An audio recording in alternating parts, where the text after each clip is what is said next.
Ya, selamat pagi Casey. Apa khabar Pak Raden ya? Ya, ini Pak Raden ada cerita satu baru terjadi dalam 1 hari setengah Pak ya. Ini Pak Raden ada satu kronik kes lah. Sebenarnya Pak Raden ini satu yang agak malang yang sedih juga terjadi kepada foreign workers pemuda Bangladesh Casey.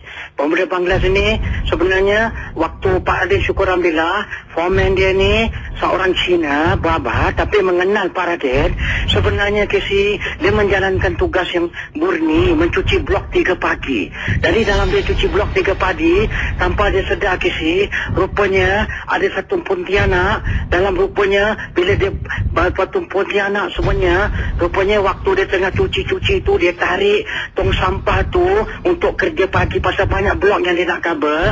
Jadi dia pergi seorang dalam dia cuci tu, dia tarik tong sampah tu, apabila tong sampah tu dia terbalikkan dulu Casey. Tanpa dia terbalik, maaf cakap bukan cakapnya ikhlas, ada juga wanita-wanita mungkin tak jaga kebersihan telah campakkan lampin dalam keadaan yang kurang bersih. Dia apabila gitu dia campakkan, lepas tu bila dia terbalikkan banyak gulungkan lampin itu telah terkeluar dan ada terkeluar situ. Lepas tu tanpa dia sedar Casey, dia penat mungkin, dia duduk sekejap, jadi dia belum clearkan benda tu. Tanpa dia sedar ada benda alam gaib sudah datang menyerang di tempat tong sampah itu sebab terhidu darah lampinan wanita yang tak menjaga kebersihan telah tercampak di luar di tong sampah itu.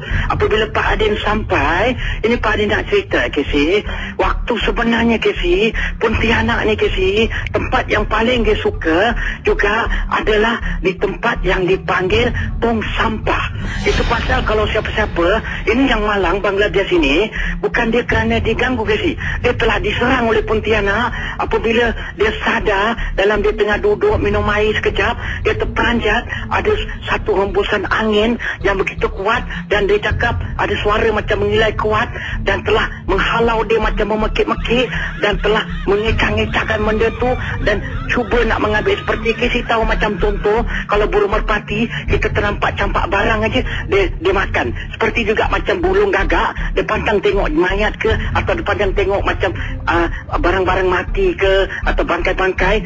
Jadi sebenarnya yang paling nak cerita Bangladesh ini Pak Din tak nak cerita, ada satu tempat yang telah terjadi Bangladesh apabila bekerja dia telah tersampuk kerana tak kala dia nak membuang benda tu dia berehat sebentar sebab dia mungkin nak berehat Casey, dia biarkan saja tong sampah tu dicampak dan terkeluar pula lampin wanita yang pengotor tak jaga kebersihan.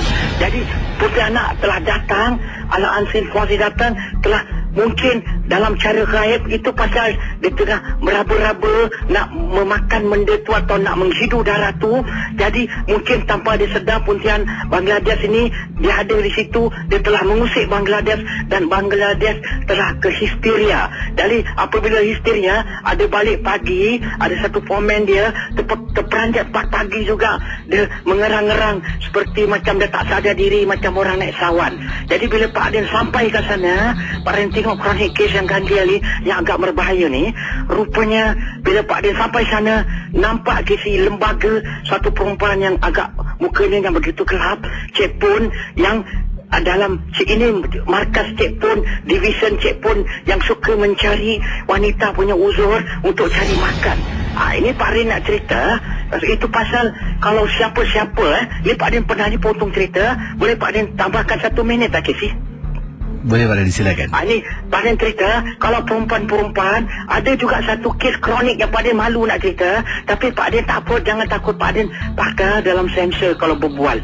Kalau wanita-wanita, ada satu perempuan yang pemalas, apabila dia bangun pagi subuh dalam keadaan dia nak cuci lampin, dia tak nak, dia tarik, dia buang dalam, dia tarik, dia buang, sekali tangan dia telah dicekau Pontianak dan tangan dia itu telah luka. Dan apabila dia dicekau Pontianak dan benda lampin dia tercampak, dia terhisteria dan tangan dia termasuk dekat dalam tong sampah tu dan tengah terpekik-pekik mengilai-ngilai.